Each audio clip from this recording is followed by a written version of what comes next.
క్షీరసాగర మధ్యంలో త్రికూటం అనే పర్వతం ఉంది. ఆ పర్వతానికి 3 శిఖరాలు ఉన్నాయి. 3 శిఖరాలు బంగారు వర్ణంతో మెరిసిపోతూ ఉన్నాయి. ఆ కొండల మీద కిన్నెరలు విహరిస్తూ ఉన్నారు. ఆ పర్వతము కింద ఉన్న అడవుల్లో దున్నలు, ఎలుగుబంట్లు, క్రూరమృగాలతో పాటు ఆ ఏనుగుల గుంపు తిరుగుతూ ఉంటే ఆ ప్రదేశమంతా అంధకారం ఆవరించినట్టుగా ఉండేది. ఆ ఏనుగుల గుంపుకు ఒక ఒక మదమటేనుగు నాయకత్వం వహిస్తూ ఉండేది. అది పూర్వజన్మలో ఇంద్రజ్ఞముడు అనే రాజు అగస్త్య మహర్షి శాపం కారణం వలన ఏనుగు జన్మ ఎత్తింది. ఒకరోజు ఆ ఏనుగుల గుంపు ఆహారము తీసుకొని దాహం బాధ తీర్చుకొనడానికి సరోవరానికి చేరుతూ ఉన్నప్పుడు ఆ ఏనుగుల గుంపులకెళ్ళే కొన్ని ఏనుగులు అందులో నుంచి చీలి మరోవైపుకు వెళ్ళిపోయాయి. అలా కొంత దూరం వెళ్ళాక అవి మరొక సరస్సుకు చేరుకున్నాయి. అలా ఏనుగులు చేరుకున్న ఆ సరోవరం అతి విశాలమైనది. ఆ సరోవరం నిండా వికసించిన కలువలు, తామర పువ్వులు, ఇంకెన్నో జలచరాలు నివసిస్తూ ఉన్నాయి. ఆ జలచరాలతో పాటు కొన్ని మొసళ్ళు కూడా ఉన్నాయి. ఏనుగులకు తెలియదు, దేవలుడు అనే ముని శాపం వల్ల ఉహు అనే గంధర్వుడు మొసలి రూపమెత్తి ఆ సరోవరంలో సంచరిస్తూ ఉన్నాడు. ఆడ ఏనుగు దాహం బాధ తీర్చుకోవడానికి ఆ సరోవరంలో దిగి ఆ సరోవరంలో నీళ్లు తాగి అవి తొండంతో నీళ్లను అటు ఇటు చిమ్మి అలా కొద్దిసేపు ఉండి ఆ సరోవరం నుంచి బయటకు వచ్చాయి. ఏనుగుల రాజు సరోవరంలోకి దిగి నీళ్లు తాగుదామనుకుంటుంది. దిగుతుంది, కొంచెం దూరం ప్రయాణిస్తుంది. అదే సమయంలో ఒక మొసలి వచ్చి ఏనుగు ముందు కాలు పట్టుకుంటుంది. ఆ ఏనుగు తన దంతాలతో మొసలిని ఒక్క కుమ్ము కుమ్ముతుంది. అప్పుడు మొసలి విడిచిపెట్టి వెళ్తూ ఉంది. మళ్ళీ మొసలి వచ్చి వెనుక వైపుగా ఏనుగు తోకను పట్టి చీల్చివేస్తుంది. అలా చేసేసరికి ఏనుగుకు ఉన్న బలము సన్నగిల్లుతుంది. జలమే తన నివాస స్థలము అవడం వల్ల మొసలికి బలం అంతకంతకు పెరుగుతూ ఉండడంతో గజరాజు నీరసిస్తూ ఉంది. మొసలి పోరు సాగించలేక దీనావస్థలో పడిన ఆ గజరాజు ఆ మొసలిని గెలవడం కష్టమని, తన వల్ల కాదని నిశ్చయించుకొని తనను రక్షించేది దేవుడే అని ఎరిగి సర్వేశ్వరుడైన నారాయణుని ప్రార్థించింది. అలా మొరపెట్టుకునేటప్పుడు వైకుంఠంలో ఉన్న శ్రీమన్నారాయణుడు గజము రాజు ఆర్తనాదాలు విని అక్కడికి వచ్చి తన విష్ణువు సుదర్శన చక్రాన్ని పంపించాడు. ఆ చక్రము వచ్చి మొసలి తలను ఖండించింది. దాంతో మొసలి రూపంలో ఉన్న దేవలుడికి, ఏనుగు రూపంలో ఉన్న ఇంద్రాజ్ఞముడికి విముక్తి లభించింది. వీరు శ్రీహరి అనుగ్రహంతో శాప విముక్తులై వైకుంఠానికి చేరుకున్నారు. నీతి పాపానికి ఫలితం అనుభవించక తప్పదు. ఒక నగరంలో ఒక ఆలయం ఉంది. దానికి పెద్ద గోపురం ఉంది. దానిపై ఎన్నో పావురాలు ఆశ్రమం పొందుతూ ఉన్నాయి. వాటిలో ఒక పావురాల జంట కూడా ఉంది. అక్కడ పావురాలు ఉండటాన్ని ఒక డేగ కనిపెట్టింది. వాటిని ఎత్తుకుపోయేందుకు రోజు తనకు ఆహారంకు లోటు ఉండదని భావించింది. అయితే భక్తులు తిరుగుతూ ఉండడంతో దానికి వేటాడేందుకు వీలు లేదు. అది పావురాల కోసం ప్రయత్నించడాన్ని ఒక ఆడ పావురం చూసింది. దాన్ని భయం వేసింది. ఇక్కడ డేగ తిరుగుతుండడంతో అది పావురాలను ఎత్తుకెళ్లేందుకు ప్రయత్నిస్తూ ఉందని, అందువలన ఇక్కడ నుంచి వేరే ప్రాంతానికి వెళ్ళిపోదామని తన భర్తకు చెప్పింది. కానీ మగ పావురం వినలేదు. సరికదా హేళన చేసింది. ఆ డేగ మనల్ని ఏమీ చెయ్యలేదు. ఇంతమంది జనం ఉండగా మన జోలికి రాదు. ఒకవేళ వచ్చిన దానిని నేనే చంపేస్తా. నేను చాలా శక్తివంతుణ్ణి అని అంది. 2 రోజుల తర్వాత ఆహారం కోసం పావురాలు గోపురం నుంచి బయటకు వచ్చాయి. నేల మీద భక్తులు వేసిన గింజలు తిందామని కిందకు రాగానే అదును కోసం ఎదురు చూస్తున్న డేగ వచ్చి మగ పావురాన్ని అమాంతం ఎత్తుకెళ్ళిపోయింది. ఆడపావురము ఆ డేగను చూసి అక్కడి నుంచి తప్పించుకుంది. మూర్ఖులకు మంచి చెప్పినా వినరు. ఒక ఊరిలో రాజమ్మ, రంగయ్య అనే భార్యాభర్తలు ఉండేవారు. ఇద్దరు మహా పిసినారులు. పిల్లికి బిచ్చం కూడా పెట్టేవారు కాదు. సంపాదించిన డబ్బు దాచుకోవడమే తప్ప ఖర్చు చేయడం అంటే వారు గిలగిలలాడిపోయారు. ముఖ్యంగా ఇంటికి చుట్టాలు రావడం ఆ దంపతులకు అసలే ఇష్టం లేదు. చుట్టాలు ఎందుకు దండగా ఊరికే వచ్చి తినిపోతారు అని విసుక్కునేవాళ్ళు. ఒకరోజు రంగయ్య వాకిట్లో చెట్టుకు నీళ్లు పెడుతూ ఉన్నాడు. దూరం నుంచి అతని బంధువులు చేతిలో సంచులతో రావడం గమనించాడు. అమ్మో, బంధువులు వస్తున్నారు, వారు వస్తే నా కొంప కొల్లేరైనట్టే అని గబగబా లోపలికి పరిగెత్తాడు. ఇదిగో నిన్నే మా చుట్టాలు వస్తున్నారు, వాళ్ళు ఇక్కడ ఉండకుండా చెయ్యాలంటే ఏదో ఒక ఉపాయం ఆలోచించాలి అన్నాడు. రాజమ్మ మరి అయితే ఏం చేద్దాం అంది అని ప్రశ్నించింది. నువ్వు అనారోగ్యం చేసినట్లుగా నటించు అని చెప్పాడు. రంగయ్య చుట్టాలు వాకిట్లో వచ్చేసరికి రాజమ్మ కిందపడి అమ్మో కడుపు నొప్పి అంటూ గిలగిలలా ఆడసాగింది. నేనేం చెయ్యను, వైద్యుని దగ్గరికి తీసుకువెళ్దామంటే చేతిలో చిల్లి గవ్వ లేదు అంటూ ఉన్నాడు రంగయ్య. చుట్టాలు ఇది విని పాపం వీళ్ళకు కష్టంలో ఉన్నారు కాబట్టి అని వారు అక్కడి నుంచి అటే వెనుదిరిగి వెళ్ళిపోయారు. తమ ఎత్తుగడ ఫలించింది అని రాజమ్మ రంగయ్య పొంగిపోయారు. అప్పటి నుంచి భర్త తరపున బంధువులు వస్తే భార్య తరపున బంధువులు వస్తే భర్త ఇలా అనారోగ్యంగా ఉన్నట్టు నటిస్తూ ఉన్నారు. వాళ్ళకి ఒకే ఒక్క కూతురు శారద. ఆమెను చూసుకోవడానికి పెళ్లి వాళ్ళు వచ్చారు. ఊర్లో వాళ్ళను విచారించారు. ఏమిటో పాపం పిల్ల మంచిదే, అమ్మాయి తల్లిదండ్రులు ఎప్పుడు అనారోగ్యమే అని చెప్తూ ఉంటారు. అయితే ఈ సంబంధం మాకద్దని పెళ్లివారు అక్కడి నుంచి వెళ్ళిపోయేవారు. ఈ విషయం తెలిసిన రంగయ్య రాజమ్మ పశ్చాత్తాప చెందారు. ఒక అడవిలో ఒక నక్క ఉంది. దానికి 2 పిల్లలు ఉన్నాయి. నక్క రోజు ఆహారం సంపాదించుకొని వచ్చి పిల్లలకు పెట్టేది. అవి తిని ఆడుకుంటూ ఉండేవి. తల్లి నక్క ఆటపాటలు నేర్పి వేట కూడా నేర్చుకోవాలని చెప్పేది. అవి అలాగే ఉన్నాయి. కానీ తల్లితో కలిసి ఎప్పుడూ వేటకు వెళ్ళేవి కావు. ఇలా చాలా కాలం గడిచింది. పిల్లలు యుక్త వయసుకు వచ్చారు. ఒకరోజు తల్లి నక్కకు అనారోగ్యం బాగాలేదు. దానికి వేటాడే ఓపిక కూడా లేదు. ఆహారం తీసుకురమ్మని పిల్లలకు చెప్పింది. 2 పిల్లలు కూడా తాము ఎక్కువ ఆహారం తెస్తామని ధీమాగా చెప్పాయి. అడవిలోకి బయలుదేరాయి. పలు జంతువులు కనిపించాయి. వాటి వద్దకు వెళ్లేలోపే అవి పారిపోతూ ఉన్నాయి. చిన్న జంతువులైతే కలుగులో దూరిపోతున్నాయి. జింకలు పరిగెత్తుతూ ఉన్నాయి. జంతువులు వేటాడడం తమకు వీలు కాదని, ఆ నేర్పు తమకు లేదని గ్రహించాయి.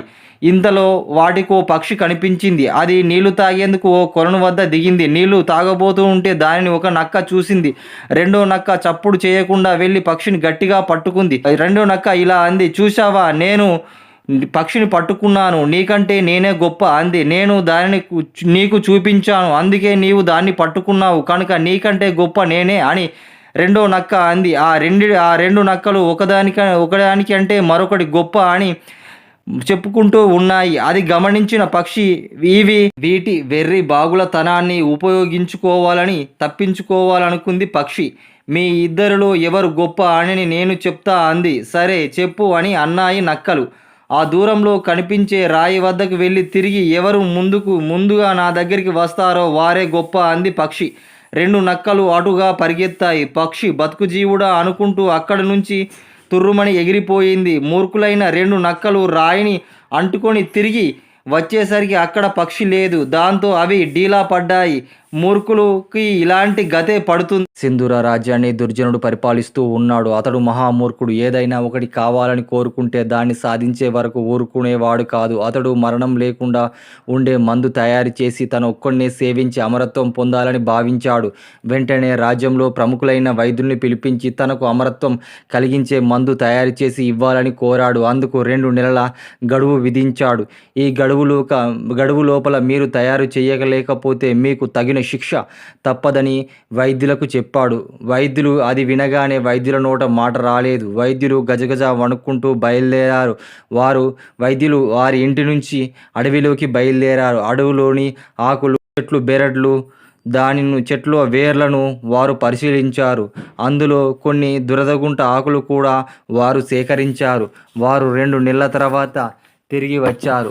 రాజు వారిని అడిగాడు, అమరత్వము కలిగించే మందు ఔషధాన్ని మీరు తయారు చేశారా అని అడిగాడు. దానికి వారు, మేము అటువంటి ఆకులను ఇక్కడికి తీసుకొని వచ్చాం మహారాజా అని చెప్పారు. అయితే అది నిజంగా అమరత్వం కలిగించే ఆకేనా అని అడిగాడు. దానికి అతను వైద్యుడు ఇలా అన్నాడు, నేను దీన్ని ముందుగా తీసుకుంటాను ప్రభు అన్నాడు.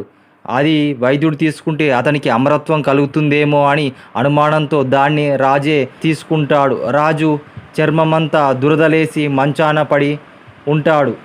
నీతి: మూర్ఖుడైన వానికి అధికారం ఉంటే సమస్యలు తప్పవు. దేవకన్యలు భూలోకానికి విహారానికి వచ్చారు. భూలోకంలో పశ్చిమ తీర ప్రాంతాల్లో పర్వతాల మధ్య ఉన్న అందాలను ప్రకృతి ఆకర్షించింది వారిని. అటువైపు చూస్తూ అటువైపు పూలను పండ్ల చెట్లను చూస్తూ నడవసాగారు. ఆ వాతావరణంలోని వచ్చే పూల వాసన వారిని ఆహ్లాదపరిచింది. అక్కడో దేవి మాత ఆలయం ఉంది. ఆ ఆలయంలో ఎవరూ లేరు. ఆ ఆలయం ఆలనా పాలన ఎవరో చూడకపోయేసరికి ఆలయ పరిసరాల్లో చెత్త చెదారం వ్యాపించి ఉంది. అక్కడ ప్రకృతి సిద్ధంగా ఏర్పడిన చెరువు ఉంది. దాన్ని చూడడానికి అందంగా ఉంది. అలా చూస్తూ ఉన్న దేవకన్యలు ఆనంద పరవశితులై అలా చూస్తూనే ఉండారు. అదే సమయంలో అటుగా వస్తున్న కొందరు ముని కుమారులు ఆశ్చర్యంతో వారిని అదే పనిగా చూడసాగారు. దాంతో కోపం వచ్చిన దేవకన్యలు వారు మీరందరూ మూర్ఖులుగా మారాలని శపించారు. అటుగా వచ్చిన వారి గురువు అదంతా విన్నాడు. వారు పరకాంతలను అంతవరకు చూడని అమాయకులు ముని కుమారులు అన్నాడు. వారిని శపించిన దేవకన్యలపై ఆగ్రహం వ్యక్తం చేసి అక్కడున్న దేవి ఆలయంలో మీరందరూ బొమ్మలుగా మారాలని శాపం ఇచ్చాడు. దేవకన్యలు కన్నీళ్లతో తాము తెలియక పాపం చేశామని శాప విమోచనం చెప్పాలని మునిని కోరుకున్నారు. ఈ ఆలయంలో బొమ్మలుగా మారిన మీరు రాత్రులు ఇక్కడ విశ్రాంతిని తీసుకునే వారికి ఒక కథ చెప్పాలి. అలా 1000 కథలు ఎప్పుడు పూర్తవుతాయో అప్పుడే మునికుమారులకు శాపం తీరుతుంది. మీకు అప్పుడే శాప విమోచనం కలుగుతుంది అని చెప్పాడు. అప్పటి నుంచి ఆ అడవిలోకి వచ్చిన అక్కడ దేవి ఆలయంలో దగ్గర నిద్రించే వారు బొమ్మల్లో ఏదో కథ చెప్తూ ఉండేవారు.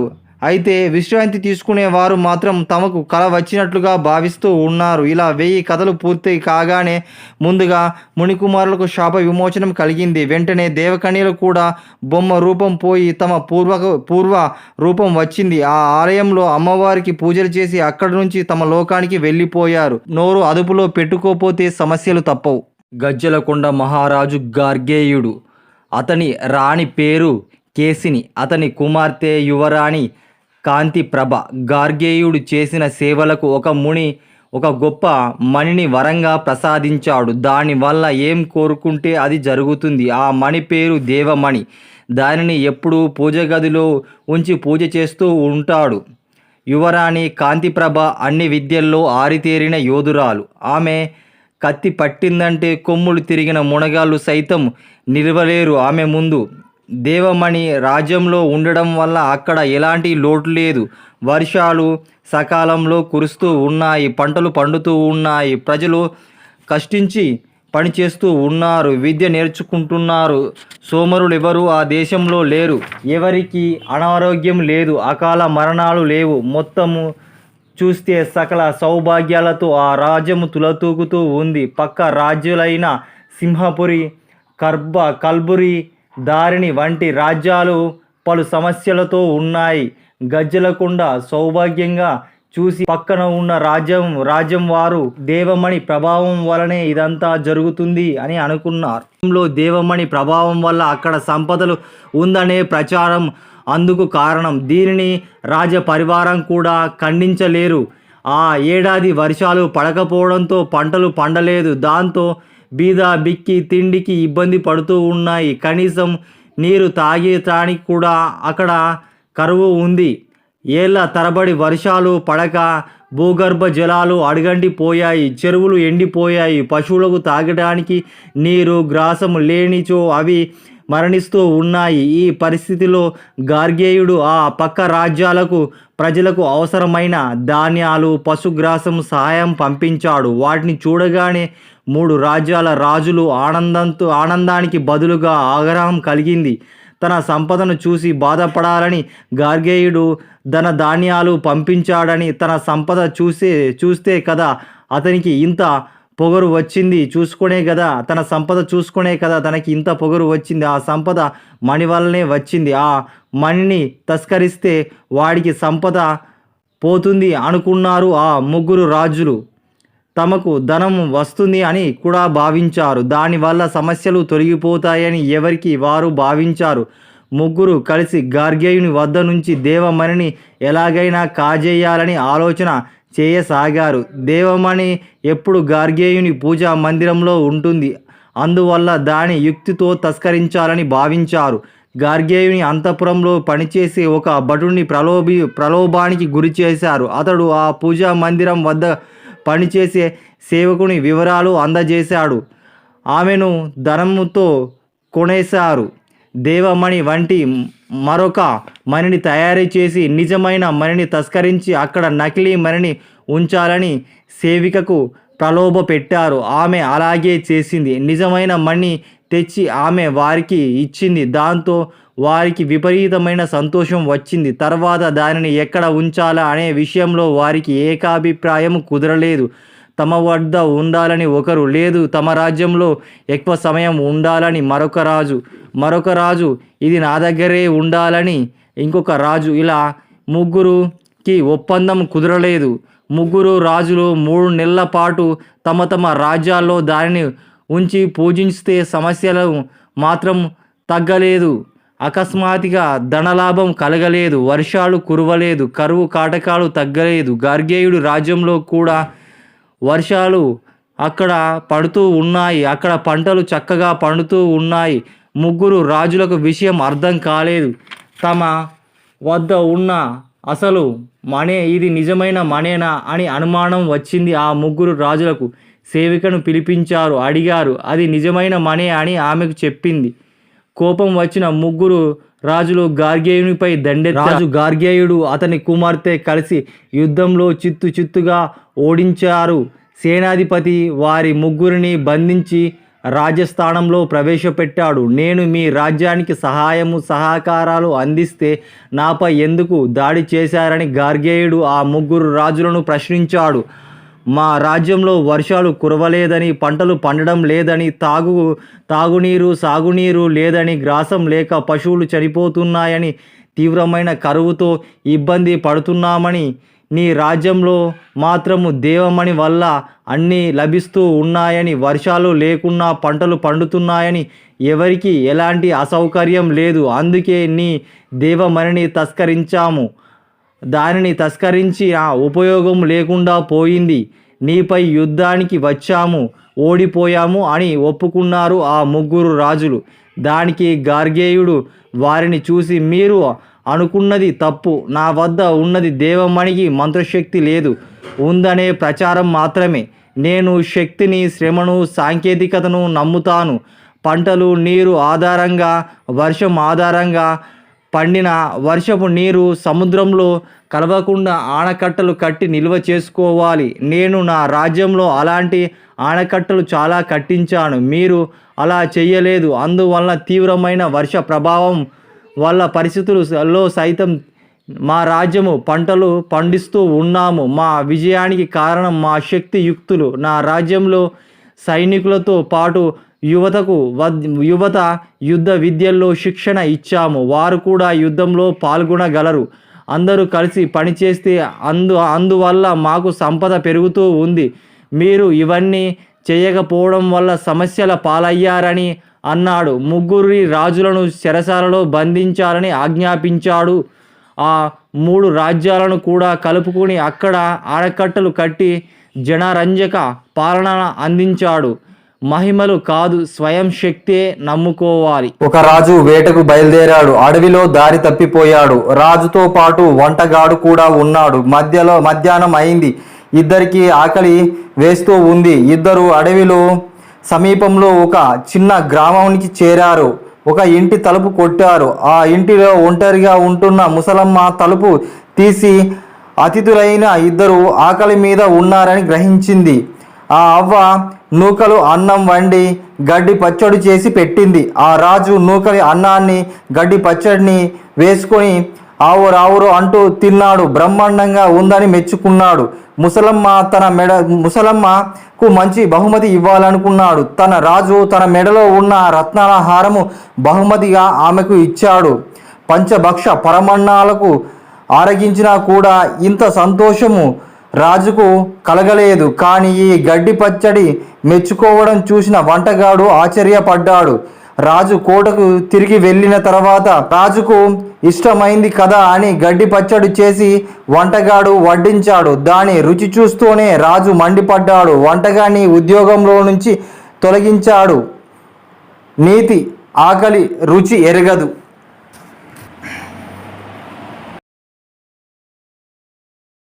ఒక అడవిలో ఒక తోడేలు ఉంది. అడవిలో ఉన్న సాధు జంతువుల్ని వేటాడి తింటూ ఉండేది. ఒకరోజు ఒక కుందేలును వేటాడి తింటూ ఉండంగా యవ్వనంలో ఉన్న మరో తోడేలు ఎదురుపడింది. కుందేలు మాంసం కోసం అది ఆ వయసు దాటిని మొదటి తోడేలుపై కలబడింది.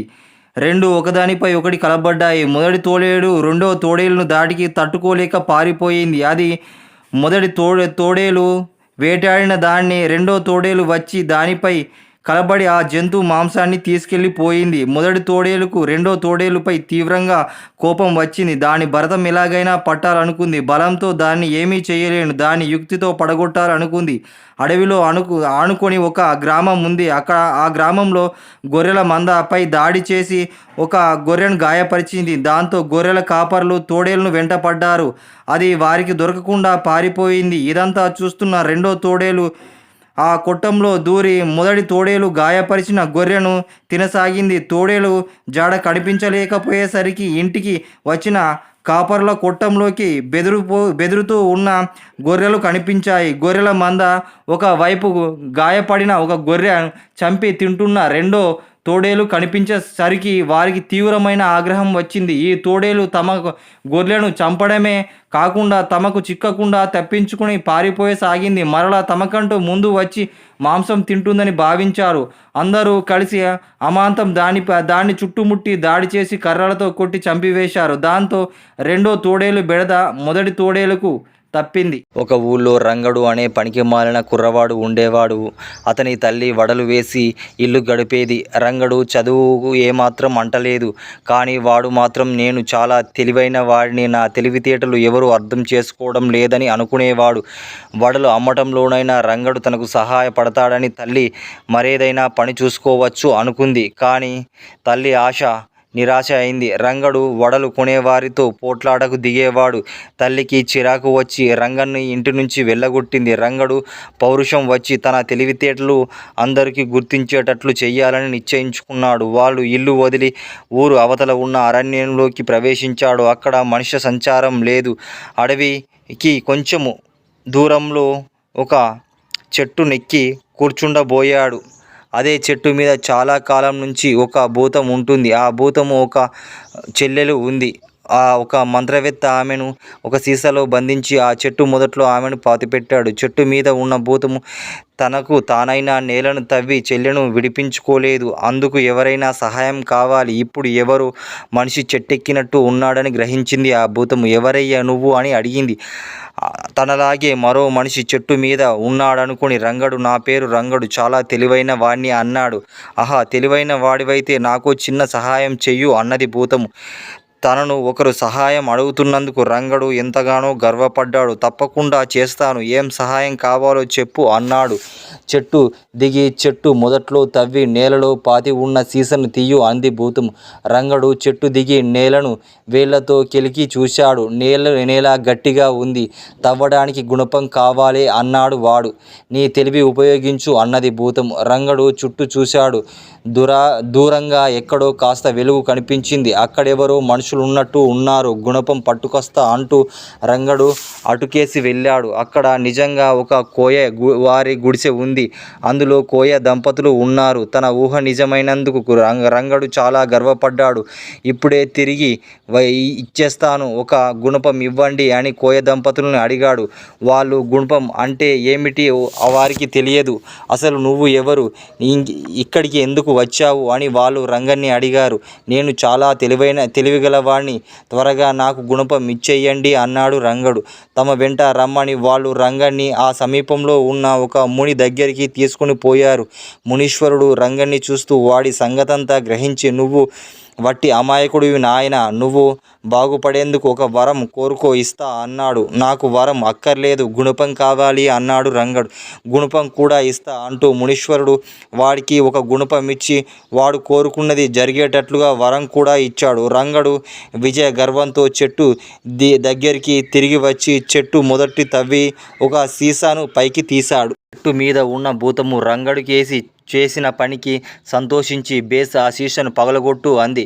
ఇంత కష్టపడింది సీసాను తీసి పగలగొట్టడానిక? నేనేం తెలివి తక్కువ వాడిని అనుకున్నావా అన్నాడు రంగడు. అందులో బంగారం ఉంది, సగం నీకిస్తా అంది భూతము తన తెలివితేటలతో బంగారం సంపాదిస్తున్నందుకు. రంగడు గర్వపడి సీసాను నేలకేసి గట్టిగా కొట్టాడు. పెద్ద చప్పుడుతో సీసా నుంచి భూతం బయటకు వచ్చింది. ఎక్కడ నా బంగారం అంటూ అరిచాడు రంగడు. వాడు భూతం చూడలేదు. చెట్టు మీద భూతము వాడి ముందు కొన్ని బంగారు నాణాలు విసిరింది.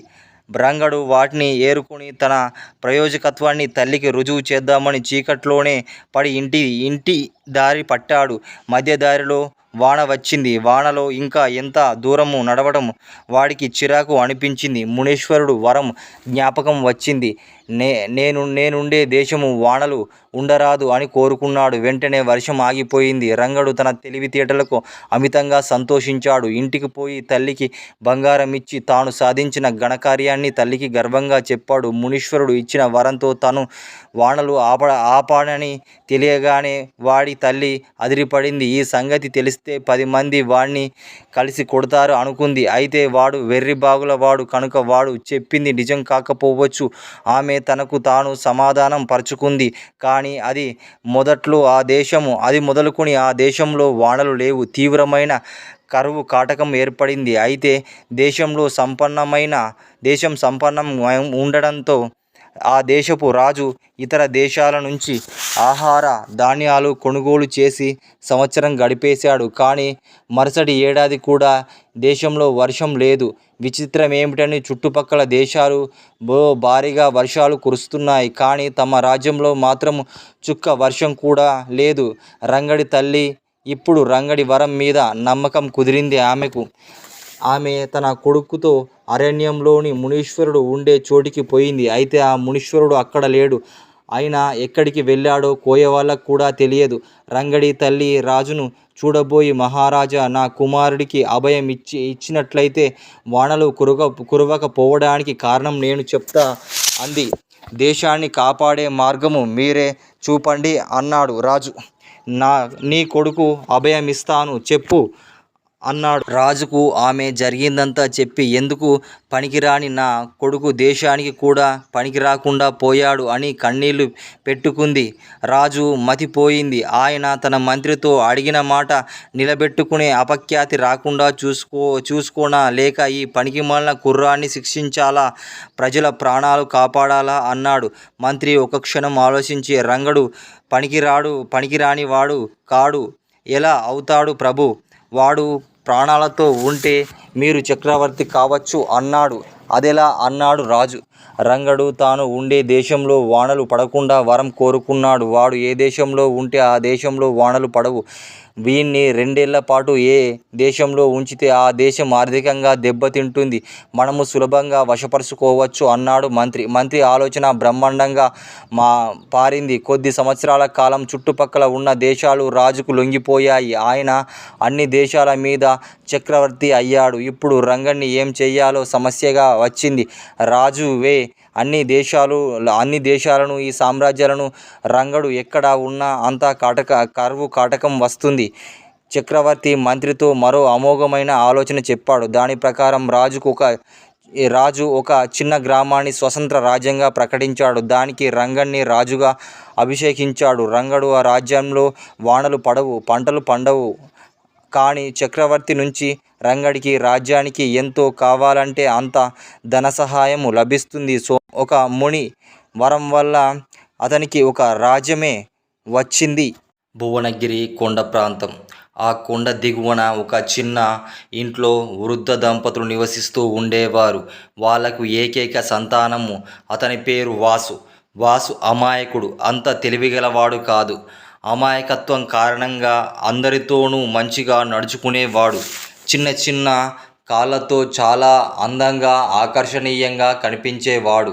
వాళ్ళ ఇంటి ఆనుకొని ఒక చిన్న సెలయేరు పారుతూ ఉండేది. వాసు తరచుగా ఆ సెలయేటి ఒడ్డున ఒక బండపై కూర్చొని వేణువు ఊదుతూ ఉండేవాడు. చుట్టుపక్కల మేకలు మేస్తూ ఉండేవి. సెలయేటి నీళ్లలో చేపలు సూర్యరశ్మి పడి మిలమిలా మెరుస్తూ ఉన్నాయి. వాసు జంతువులకు, పక్షుల జోలికి వెళ్ళేవాడు కాదు. కనుక అవి కించిత్ కూడా భయపడకుండా వాడి సమీపంలోకి వచ్చి ఆడుకునేవి. అయితే కొడుకు వాలకం చూసి వాడి తల్లి తండ్రులు దిగులు పడసాగారు. తాము రేపో మాపో పోతే అమాయకుడైన వాడెలా బతుకుతాడు అన్నది విచారంగా ఆ వృద్ధ దంపతులకు పట్టుకుని ఉంది విచారణ. ఒకనాడు తల్లి గూట్లో కోడి పెట్టిన గుడ్డు తీస్తూ, రేపు వాసు గతేం కాను, మనం పోయాక లోకం పోకడ తెలియని ఆ అమాయకుడు మంచి చెడ్డలు చూసుకునేదెవరు అని అడిగింది భర్తను బాధగా. ఆ మాటలు ఆవు వద్ద పాలు పితుకుతున్న వాసు తండ్రి ఆమెకేసి తలెత్తి చూశాడు. కానీ ఆమె ప్రశ్నకు సమాధానం చెప్పకుండా మౌనంగా ఊరుకున్నాడు. తీవ్రంగా ఆలోచిస్తూ ఆయన చూపులు దూరంగా కనిపించే మంచు కొండ కప్పిన కొండ మీద పడ్డాయి. అక్కడ కూర్చుని ఉన్న వాసు వాయిస్తున్న వేణునాదము మంద వాయువులతో కలిసి వచ్చి ఆయన చెవులకు సోకింది. ఆనాటి రాత్రి వాసు తండ్రికి నిద్ర పట్టలేదు. పడక మీద పొర్లి పొర్లి పడుకున్నాడు. జామునే నిద్రలేచి కొడుకును తట్టి లేపుతూ, వాసు లేరా, నీకొక ముఖ్యమైన పని చెప్పాలి అన్నాడు. వాసు కళ్ళు నులుముకొని లేచి కూర్చున్నాడు. అప్పుడే తెల్లారుతుంది. కొండలు మెల్లగా కనిపిస్తూ ఉన్నాయి. కోడి కూత, పక్షుల కిలకిలలు వినిపిస్తూ ఉన్నాయి.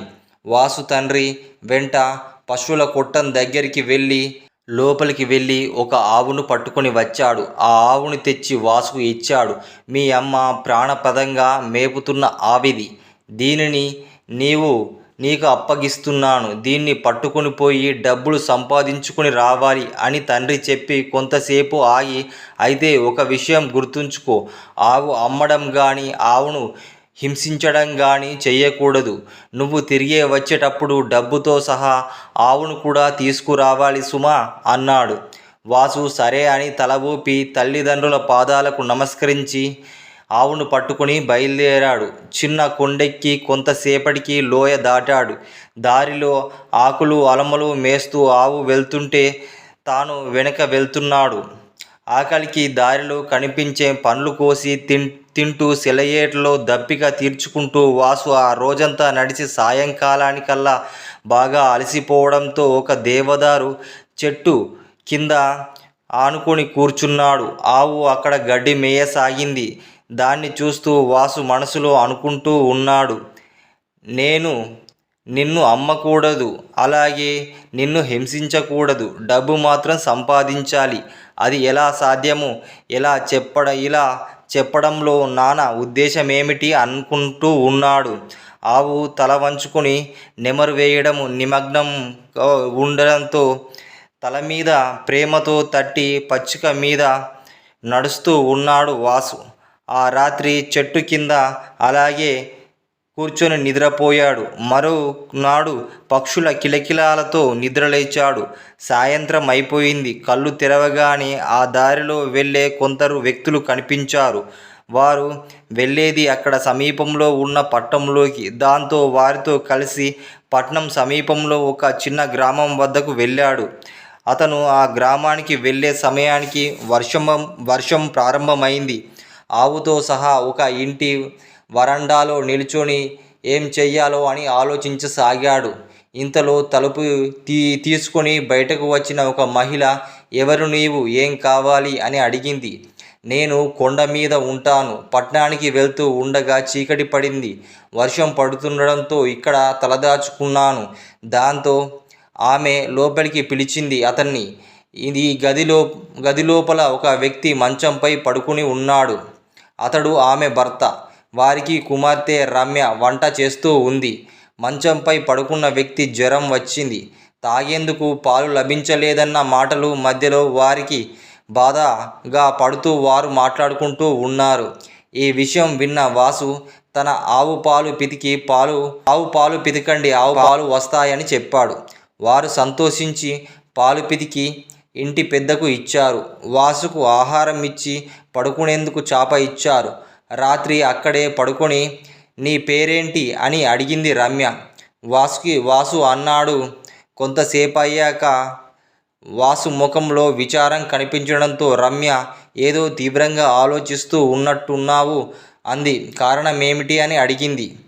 వాసు ఏదీ దాచకుండా తన తండ్రి విధించిన నియమంతో పాటు తాను బయలుదేరి వచ్చిన కథనంతా ఒకటే మాటలో చెప్పాడు. రమ్య చాలా ఓర్పుగా అంతా విని వాసు చెప్పడం పూర్తి చేయగానే పకపక నవ్వుతూ, దీనికి ఇంత విచారమెందుకు? పరిష్కారం చాలా సులభం. ఆవు పాలు అమ్మితే డబ్బు వస్తుంది. పాలతో వారు పెరుగు, ఎన్నో తినుబండారాలు తయారు చేసుకుంటారు అంది. వాసుకు చిమ్మని చీకట్లు మెరుపు మెరిసినట్టయింది. వాడి మనసులో ఆనందం ఉప్పొంగింది. తండ్రి నిబంధనను పాటిస్తున్నందుకు పరమానందంగా ఉందని ఎగిరి గంతేశాడు. అద్భుతమైన ఆలోచన, చాలా కృతజ్ఞతలు అని రమ్యకు కృతజ్ఞతలు చెప్పాడు. అంటూ మరునాడు అతను ఆవుని తీసుకొని పట్నంకు వెళ్ళి ఆవు పాలు పితికి అక్కడ వ్యాపారులకు ఇచ్చాడు. వారు ఇచ్చిన ధనం తీసుకొని ఆవుతో సహా ఇంటికి వచ్చాడు. తల్లిదండ్రులు కనిపించగానే ఆప్యాయంగా వాళ్ళు కౌగిలించుకున్నారు. ఆ తర్వాత బట్టల్లో భద్రంగా దాచిన డబ్బులు తీసి తండ్రికి ఇచ్చాడు. తమ బిడ్డ ఇంత త్వరలోనే డబ్బుతో తిరిగి వచ్చినందుకు ఆ తల్లిదండ్రులు పరమానందం చెందారు. నాయన, పరిష్కారం నీకు నువ్వు ఆలోచించావా, లేక నీకెవరైనా సహాయపడ్డారా అని అడిగాడు తండ్రి. నాన్న, రమ్య అనే అమ్మాయి నాకు చక్కనైన సలహా ఇచ్చింది. వాళ్ళు కొండ అవతల్లా ఉన్నారు అన్నాడు. తల్లి తండ్రుల ఆలోచన ఒకరికొకరు చూసుకున్నారు. ఆ అమ్మాయి రమ్య చాలా తెలివైనదిగా కనిపిస్తుంది. ఆమె మనవాడికి తగిన భార్య. మనం లేకపోయినా వాడు మంచి చెడులు ఆ అమ్మాయి చూసుకోగలదు అన్నది వాసు తల్లితో. భర్తతో మరునాడు వాసు తండ్రి రమ్య ఇంటికి వెళ్ళి తల్లిదండ్రులతో మాట్లాడి రమ్యకు వాసుకు పెళ్లి ఏర్పాటు చేశాడు. పెళ్ళయ్యాక వాళ్ళెంతో అన్యోన్యంగా కలిసిమెలిసి ఉంటూ ఆనందంగా చిరకాలం జీవించారు. నీతి: పశువులు సంపదను సృష్టిస్తాయి. అమృత రాజ్యాన్ని కామధేనుడనే రాజు పరిపాలిస్తూ ఉన్నాడు. ఆయనకు ముగ్గురు కుమారులు. రూపంలో, పరాక్రమంలో ముగ్గురు సరిసమానంగా ఉండేవారు. ముగ్గురు కుమారులకు రాజధానికి దూరంగా ఉన్న గురుకులంలో చేరి యుద్ధ విద్యల్లో ఆరితేరారు. రాజ్య పరిపాలన విషయాల్లో ఆరితేరారు. రాజధానికి తిరిగి వచ్చారు. కుమారులు ముగ్గురికి రాజ్య పరిపాలన బాధ్యతలు అప్పజెప్పాలనుకున్నాడు రాజు. సంప్రదాయం ప్రకారం పెద్ద కుమారుడికే రాజ్య పరిపాలన అప్పజెప్పాలి. కానీ ముగ్గురు కుమారులకు నాయకత్వ లక్షణాలు తెలుసుకోవాలని నిర్ణయించుకున్నాడు. వారికో పరీక్ష పెట్టాలనుకున్నాడు. ముగ్గురు కుమారులను పిలిపించాడు. ముగ్గురిని 3 దిశలుగా తమకు తెలియనివి రాజ్యంలోకి వెళ్ళి 6 నెలలు అద్భుతమైన బహుమతులతో తిరిగి రావాలి.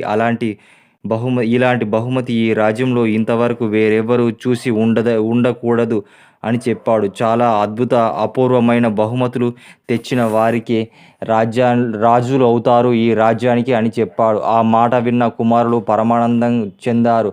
మరునాడు తెల్లవారుజామున ఉరకలు వేస్తూ ఉత్సాహంతో ముగ్గురు గుర్రం మీద బయలుదేరారు. రాజధాని పొలిమేరలో వటవృక్షానికి చేరగానే 6 నెలల తర్వాత రాజధానికి వెళ్ళి మళ్ళీ చైత్ర పౌర్ణమి నాడు ఇక్కడ కలుసుకోవాలని కూడబలుక్కున్నారు. ముగ్గురు 3 దిశలకేసి పయనమయ్యారు. పెద్ద కుమారుడు తూర్పు దిశకు, రెండో కుమారుడు పడమర దిశకు, మూడో కుమారుడు దక్షిణ దిశకు బయలుదేరారు. పెద్ద కుమారుడు అక్కడక్కడ ఆగుతూ అక్కడి విశేషాలు అడిగి తెలుసుకుంటూ చాలా రోజులు ప్రయాణం చేశాడు.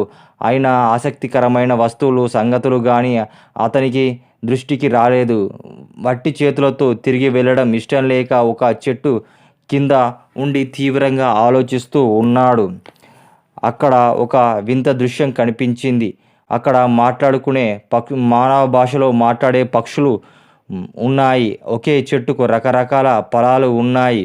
ఆశ్చర్యంతో అతడు లేచి పక్షులను పట్టుకోవడానికి ప్రయత్నించాడు. కానీ సాధ్యపడలేదు. ఆ చెట్టులో పళ్ళు కోసుకొని రాజధానికి తిరిగి వెళ్ళాలనుకున్నాడు. కానీ అది అంత పెద్దగా ఏమీ ఉండదు బహుమతి అనుకున్నాడు. అందువల్ల మరేమైనా వింత వస్తువు లభిస్తుందేమో అని మరింత ముందుకు వెళ్ళాడు. అతడు మరికొన్ని రోజులు ప్రయాణం చేసి ఒక పట్టణానికి చేరాడు. అక్కడ ఒక వ్యాపారి అందమైన తివాసీలు అమ్ముతూ ఉన్నాడు. అవి ఆకర్షణీయంగా ఉన్నాయి.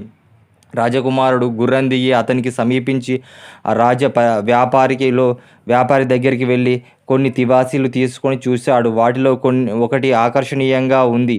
ధర అడిగాడు రాజకుమారుడు. 5,000 రూపాయలు అని వ్యాపారి అన్నాడు. అంత ఎక్కువ ధర ఎందుకు అని అడిగాడు రాజకుమారుడు. ఇది మామూలు తివాసీ కాదు.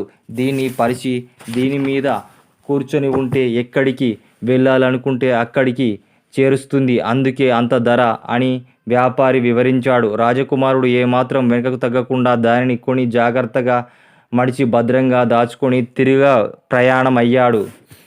ప్రయాణమయ్యాడు. పడమర దిశకు వెళ్ళిన రెండో రాజకుమారుడు అనేక ప్రాంతాలు తిరిగాడు. మహారాజు బహుమతి ఇవ్వాలని తగిన అపూర్వ వస్తువు కోసం ఏదీ అతనికి కనిపించలేదు. ఒకచోట ఆయన తలుపులు కిటికీలు తెరిచి ఉన్న ఇల్లు ఒకటి కనిపించింది. ఇంటి లోపల ఎవరూ కనిపించలేదు.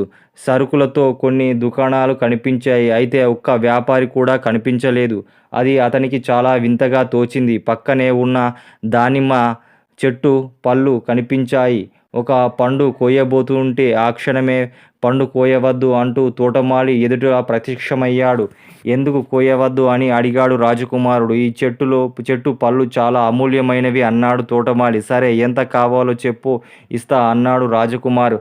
తోటమాలి 5,000 రూపాయలు కావాలి అన్నాడు. అంతటి ధర పలకడానికి ఆ పండ్ల గొప్పదనం ఏమిటి అని రాజకుమారుడు అడిగాడు. ఆ చెట్టు దానిమ్మ పండ్లు ఎలాంటి రోగమైనా చిటికలో నయం చేస్తుంది అని తోటమాలి చెప్పాడు. ఇది నిజంగా తన తండ్రికి ఇవ్వదగిన విలువైన కానుక అని భావించి రాజకుమారుడు ఆ పండును కొనుక్కొని గుర్రం మీద తన రాజ్యానికి తిరుగు ప్రయాణమయ్యాడు. దక్షిణ దిశకు వెళ్ళిన మూడో కుమారుడికి ఏమీ కనిపించలేదు. దక్షిణ వైపు గల అన్ని ప్రాంతాలు చూసి తిరిగాడు.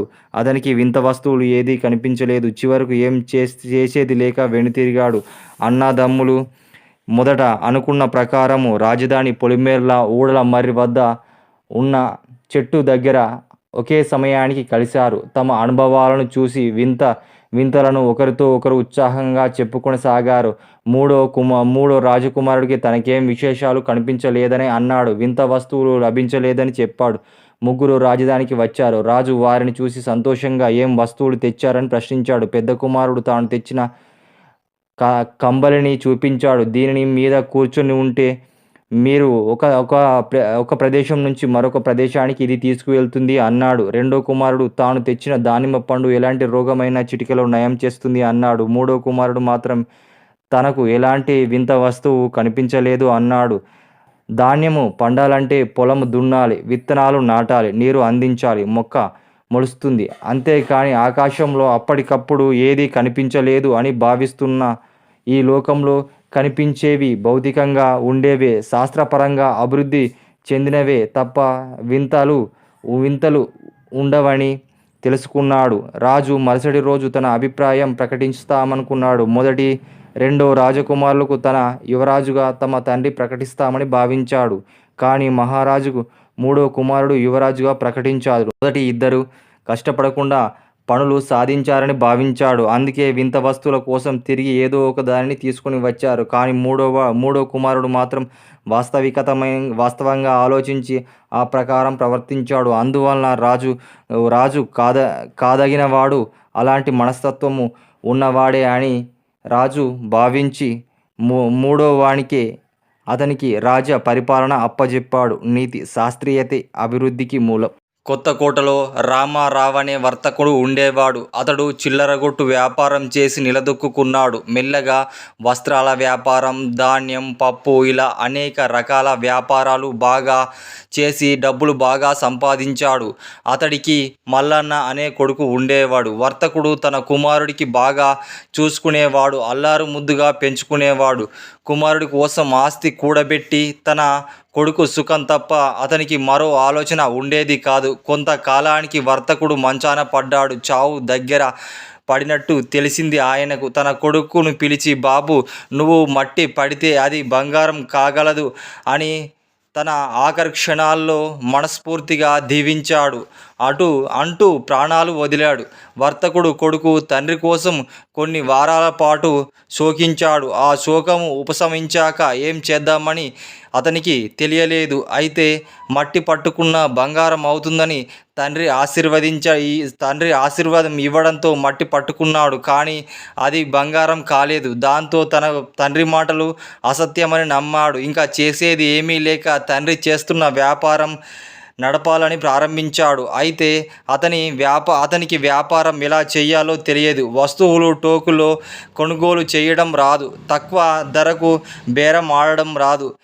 ఎంతకు అమ్మాలో తెలియదు. ఎవరైనా ధర తగ్గించమంటే వారిని కరుచుకునేవాడు. దాంతో అతడు దురుసు ప్రవర్తన గురించి ఖాతాదారులు, వినియోగదారులు, వ్యాపారులు చర్చించుకొనసాగారు.